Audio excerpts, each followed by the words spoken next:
Hey guys, I'm Jim, WT1W, and you're watching FEP Labs Radio. Thanks for stopping by. Appreciate it. So, if you've seen my last video, and if you haven't, I'll put a card for it up here or there somewhere where you can jump to it. I bought a ICOM 2730B. And the first thing is, in the last video, even though everything I showed on camera clearly said 2730, I kept saying 2370. So I'm a knucklehead. I apologize. It is a 2730. And this radio retails for $349 at all the major ham retailers. And if you watched the last video, you'll realize I discovered that it doesn't come with any mounting hardware at all. And I was more than a bit chapped about that. So since that original video, which in real time was only a couple, 3 days ago, I've done a little research and I found a few things that if you're thinking about one of these radios, you may be interested in looking at. Now, before we get into the bits and bobs of what I want to share with you as well on this video, I wanted to share with you a couple other things. And then several people in the comments had mentioned the FT150 RASP radio. And so I looked at it, and I think I had looked at it before, but I didn't pay much attention to it. And the reasons are my reasons, and they may not be yours, and mine may not make any sense to me, but it's what I went with. So let's take a quick look and compare these two particular radios before we go any further into this video. So the first thing I want to point out here on this guy is that the radio is $350, $349.95. We'll call it $350. And this radio is a dual band, dual multi-band, dual VFO radio. So this does 2 meters, 440. It also does air band as well. So I'm calling it multi-band. The radio has a detachable head, as you can see in the picture here. And the radio is rated at 50 watts. And over here, it gives the frequency range and everything else. So keep that in mind. If we jump over, and it has this sexy black screen with very easy to read white lettering on it. The previous model of the 2730, the A model, has a yellow screen. It sells for about $50 less. Believe it or not, it's the exact same radio as near as I can tell. The difference is the screen on the radio. The FT150 RASP, which I would say is probably the closest to this radio, is this guy here. And you can see, first of all, it sells for $420. So it costs $70 more than the Black Edition 2730. And understand, I have Yaesu radios. I have an FT5D, I have an FTM 500, I've got an 857. I got no hate for Yaesu about radios, and I've got no hate for ICOM about radios. This radio, for me, I'm not a fan of it because I'm not a fan of that yellow screen. I'm also not a fan of the cost, honestly. And this radio has basically the same specs as far as power output and bands. It doesn't specifically say air band. This is dual band, just like the ICOM version.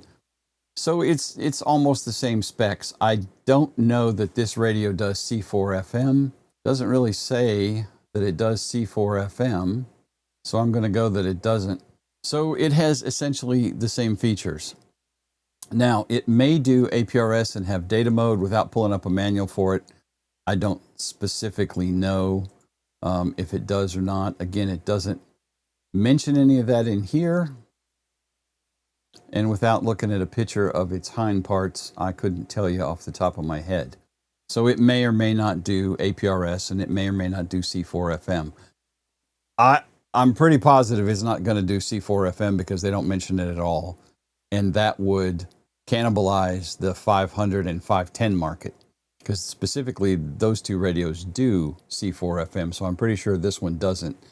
I think this might be positioned as a mid-level non-digital radio in Yaesu's lineup. But for me, the biggest thing here was the price difference, and I don't want that kind of screen. If I wanted that kind of screen on my daily driver radio, I have other options. I could have gotten the ICOM that was $50 cheaper. So again, no hate for Yaesu. If you have one and you love this thing, that is fine. My reasons are my reasons and yours are yours. So there's that. And the other thing I wanted to share was the manual on this, and it's a pretty comprehensive manual.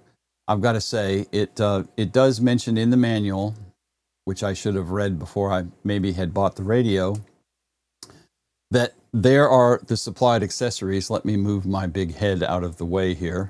So you can see the accessories that come with it, and it clearly does not show any kind of bracket stuff at all. And if you go through the manual even further, then it talks about all the specific, and it's buried in here, all the specific kind of information that you would need for your mounting options and so on and so forth. So to be fair, it was in the manual, it was public information. I didn't go look at the manual before I bought the radio. So if you watched the last video, you know I was pretty mad that there is no hardware with this kit at all.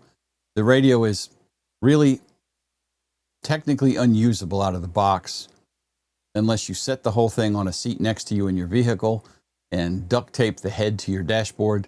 There's really no way you can use this radio to begin with, and because you can't mount the head to the radio body. You can't mount the radio body anywhere. There's no bracket for that. You can't mount the head to the dashboard. Literally nothing, no hardware to mount the radio with. So that had me really, really irritated. Let's take a look at some of the things I discovered and some other stuff that's related to this particular radio that you may or may not know. And it may help you in making a buying decision. I don't know, but it's stuff I found out and I want to share with you guys. Okay, so I have the radio obviously sitting out here on the bench, and I have a couple, three things I wanted to share with you guys that I found for this radio. First of all, there's some 3D bits available specifically for this radio. I found a really nice desk mount setup for the head, so you could mount the head on a desk. I don't know that it would work for a car. And I will put links to all this stuff I'm talking about in the description below. The 3D printed stuff, as well as some stuff that you can purchase or that I did purchase. There's also any number of cheap metal angle brackets that this would mount to, available on Amazon. That was an option. In my truck, I have a bullet point mounting system. I have a F-150 2019, and I bought the Ruby Grid setup for the dashboard console. So I have a beautiful grid mounting system I can use, and there's multiple options for things to fasten to that grid. And a typical radio with this style body usually has a U-shaped bracket, and that's what's on the UV578 that's in the truck right now. It came with that, but this one doesn't have that, and I don't really want to mount this on the dashboard. I want something a lot smaller up on the dashboard. So there's the metal bracket from Amazon. Obviously that would work just fine because I could fasten it to the bullet point mount, and then the bracket would stand there and hold this at some angle for me to be able to see it, and so on and so forth. And since this radio allows you to plug in the control cable and the microphone cable in the head, that makes this whole thing, you really want to mount this out of sight, out of mind. So what I found was several things, and let me share those with you. So the first thing I found was this guy, and this is a 3D printed RAM mount, RAM compatible mount, and this works with RAM mounting systems. So if we look in this box here, you will see that we have a RAM mounting arm, and this unscrews and loosens, and then this would fasten to this ball. The ball is fastened to the Ruby Grid, the bullet point mounting thing on my truck, on the dashboard. And since this goes on the radio, that allows it to be mounted like this. And then I have to put a ball on the Ruby Grid to mount the other end of this arm. These were not expensive. These are not official RAM mounts. These are third-party, off-brand, whatever. It's the same thing. It's metal, not much to it. And then here's the ball mount. This particular one comes with a T-nut, which I believe will work on the Ruby Grid setup. You can also get these with screw holes and then screw them into the Ruby Grid setup with the T-nuts that came with the bullet point mounting system setup. So there's several options. The beauty of this setup is this cost almost nothing to print. This is printed in PETG. I'm going to try this, and if I have any issues with it, I'm going to reprint it in an engineering filament like PCTG maybe. Something that's even more heat resistant than PETG, but I don't think I'm going to have a problem with this. This whole setup right here is about $25 worth of parts. That's it. I'm guessing, I can't remember exactly. And again, links for all this will be in the description below. So I got no problem with that. $25, and I've got a setup that I can mount. Now, to be fair, I have an existing bullet point kit in my truck. If I didn't have that, I would still have to come up with more hardware. And in that case, I'd work out something, but I'd probably end up buying a bullet point again. If I ever change vehicles, I will probably put the same thing back in there. So this solution right out of the gate is cheaper than anything I can get from ICOM to mount this radio setup. None of their brackets or any of that stuff. The basic U-shaped bracket is almost $40. And that only mounts the base. That still doesn't mount the head to anything. So now I can mount the head to the bullet point setup, and I'm good to go. The radio body is going to go under my seat. I'm going to slap some Velcro on it or fasten it to a piece of wood maybe, and fasten that to the floorboard under my seat in the truck. It doesn't need a fancy mount. It just has to get stuck somewhere out of the way. And several of you mentioned, why don't you send the radio back? I thought about that. I thought about that long and hard. And what I ended up deciding was no. And two reasons. Number one, I like this radio for what it is. Is it overpriced? What ain't overpriced? I like the screen on this radio a whole lot. Now, I will tell you straight up, there's some features that this doesn't have that other radios do. But at this price point, it looks like this is a standard thing. This does not have D-Star. This does not do APRS unless you have an external TNC connected to it and a GPS in some way. No APRS, which is fine. This is the second radio in my truck. My main radio is a Yaesu FTM 500. It has APRS, it has GPS. I have APRS enabled on the B VFO on that radio. I don't really need two APRSs in my vehicle anyway, so this does exactly what I want it to do. I have no problem with that at all. Now, we've compared prices on the radios and we've compared main features, and I'm fine with what this provides. Something else that's pretty swank and not related specifically to the radio, it's something I've had for several years. Let's move some stuff out of the way. So this is a USB cable on one end, and then on the other end here, as you can see, we have a plethora, myriad connectors available to us. And this will program an ICOM 2730B radio. I've already programmed it. We're going to take a look at CPS software here in a minute. Works perfectly fine. Otherwise, ICOM wants you to buy, surprise, their cable, which they're exceptionally proud of. This is an Amazon buy. I don't remember. Again, links, $25, maybe $30, and it programs a whole lot more radios than just one. So again, it's not a unitasker.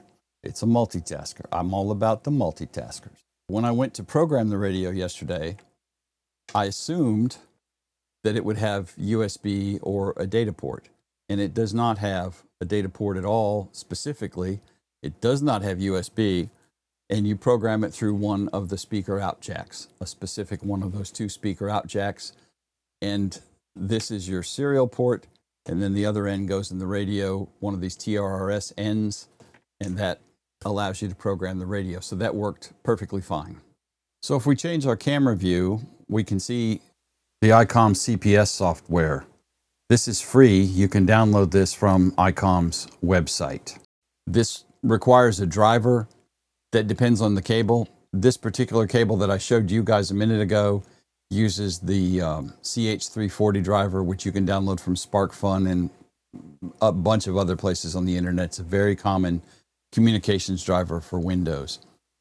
So with that driver already installed on my machine, I fired this up and figured out which COM port I was using, and I'm in. And it actually has read and programmed the radio. So when you go to set this up, I will tell you that the interface is not exactly cutting edge. It's kind of old school. So let's pull this up. Let's open up my config from yesterday and take a quick jump through this. And so this is the kind of stuff you would expect. It's, you put in the frequency, what the offset is, if there's any, duplex, yes or no, the bandwidth, what mode. You can change this to narrow FM, wide FM, so on and so forth. The names, if I have another downside to this radio besides the lack of installation hardware, it's that you can't name the channels very much. You're limited to what it shows here. That's supposed to say VHF call, and that's all it saves. That's all it displays. You can actually type a few more characters, but they won't show up, and then it gets truncated in the software. So this is the stuff I have programmed in it, mostly for test purposes. And of course, is it going to use a tone and what the tone frequency is and so on and so forth. Standard stuff that's in every CPS in the world. I'm probably not going to buy the RT systems for this. This radio is not going to have a tremendous number of channels in it. It's easy enough to use this. It works. It's not sketchy. It works fine. I will tell you the interface looks exactly like it does on my old ancient ICOM 5061 NXDN radio. The interface ain't changed in years on this thing. They just update it to talk to different radios. So you have up to 1,000, you have 1,000 memory channels on this particular radio. You have multiple banks. I don't typically use banks because I don't typically have that many channels in it. You can program specific call channels, which I've programmed. You can set the scan edge. I mentioned that this radio does do airband. It also has weather alert available as well. You can have program scan link. I haven't explored that. I'm not sure if I even care because I typically don't scan with ham radios, so I'm not too worried about it. DTMF memory is nice on this, pretty straightforward to set up. Our common settings are pretty much all the standard stuff you see in every radio. The power setting on this radio is a little strange. You can't set a per channel power setting. You can set the power of the radio to low, medium, or high, but I can't set individual channels to change that power setting. So for example, if I'm on All-Star talking to the node that's in my truck, I don't really need it to be on high power. If I'm on VHF call, I kind of want it to be on high power. So that's a little odd that they do it that way, and it's something I'm going to have to remember as I flip back and forth between them. And then we can set our timeout timers and our band settings and so on and so forth for scans, and we can set whether we want weather alert on or off. That is all the settings that are available to set in your channels. There is no power setting in there at all. I can skip it in a scan. I can turn tones on, set the tone frequencies or DTCS, polarity. I can put it in a group and give it a specific channel within a group, but I cannot set different power on the channel. And that is all the settings you have. The last thing I want to mention is several people have mentioned, I'm waiting for the new Kenwood. I've seen pictures of the new Kenwood and it looks like one sexy beast. I have no knowledge of this, but I'm guessing that radio is going to be $1,000 to $1,200 out of the gate. When you figure that Kenwood is selling a D75 for what, $800 almost, I can't see that a mobile that does D-Star, APRS, a TNC built in, yeah, that's going to be $1,000 radio, at least, probably more like $1,200. So I think you can compare it price-wise to a 705. Do I want it? Yes. Am I going to cut loose with the cash on it if it's that price? No. I might do it at 800, maybe. Most of it is what you see here in the CPS. There's not anything specifically magic about the head of the radio. We can jump over to it real quick here and take a quick look. So if we look at the screen here, you can see that under the bright lights here in the studio, you can still see this thing quite well. So I'm pretty confident that I'll be able to see it in my truck when it's sitting on the dash in full sunlight. I love the screen. You have dual VFOs. This is what I was talking about where it cuts it off. That's YouTube instead of YouTube. VHF space CA FEP link. That's what I call my all-star node, and one of our local repeaters. And so you change which one you're transmitting on by clicking the main button up here. So if I want to keep that on the YouTuber frequency, which is what we use at Hamfests 146.45, and then this is on VHF call, good to go. And then I can switch this independently. Both sides, and I love this feature, both sides have independent squelch. So if I switch over to main here, you can see I have this squelch, and that does not affect this squelch at all, which is nice. Independent volumes. And again, so this button up here will change us back and forth between, changes to which one is the main band, and that's pretty much the function of that one. We can change here between VFO mode and memory mode. This also in VFO mode will let us change the megahertz as opposed to the digits. It'll let us change the full number. And these buttons are identical on both sides. So menu button is lock. If I press this once, it takes us into the menu, and then I can rotate through the menu items here. Down here it shows us what channel we're specifically on, and if we had banks, I'm sure the bank number would be there as well. So there's not individual power settings, not even per VFO. It is one global power setting, which I think is kind of shitty. I wouldn't have done that way. If not per channel, at least the A VFO is one power level and the B VFO is another power level. Okay. Nobody asked me these things. They should, but they don't. And then we can get into our DTMF memories from here, and then we can save if we key in a manual frequency, either with the microphone, through the microphone button itself or whatever, then we can do a memory write. Of course, on the microphone, we have all the buttons and we can change channels that way. If we're in VFO mode, we can type in frequencies and go that way. The microphone has most of the functionality of the radio on it. So what I will probably do, you can see we have a main button, a lock, we have our mode, and call is what the small letters are, and then that's our menu there. Is that what that is? VFO and memory recall, so that's back and forth. And then we have some programmable function buttons and an enter key and a clear key, so we can program the menu from the microphone as well. Going to serve my purposes? Yeah. Do I wish they had done some things differently? Absolutely. But they didn't, and ICOM didn't call me and ask. We talked about returning it. A $70 restocking fee is what this would cost me.